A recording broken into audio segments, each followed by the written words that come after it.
Hai, tahukah anda, hari ini adalah hari ke-46 krisis di antara negara Iran dan negara US.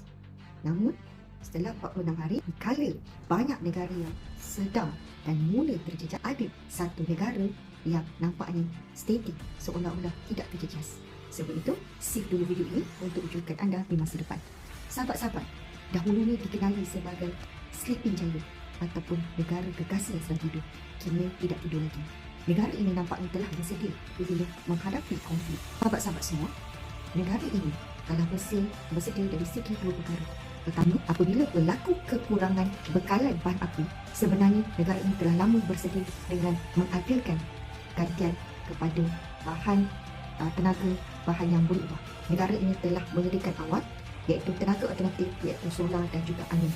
Tak heranlah kenapa negara ini begitu kiat menghasilkan banyak EV ataupun dikenali sebagai elektronik vehicle. Yang kedua, bukan sahaja dari segi persediaan tenaga, negara ini telah bersedia dari segi ekonomi. Data menunjukkan 17 bulan berturut-turut negara ini membeli emas sebagai bizak negara mereka tanpa henti. Fakta ataupun data menunjukkan negara ini memiliki sebanyak 2,300 tan emas. Namun, ramai percaya sebenarnya data ini adalah jauh lebih rendah daripada apa yang mereka ada. Kenapa mereka beli emas? Ini adalah sangat menarik untuk kita bincangkan. Negara ini tahu bahawa emas merupakan sebagai satu yang sangat-sangat power, sangat-sangat bernilai. Kerana emas ini adalah untuk mereka bersedia supaya kurangi bergantung kepada US dollar. Yang kedua, mereka tahu emas adalah pelindung krisis, terutamanya apabila ekonomi jatuh ataupun apabila perang meletus.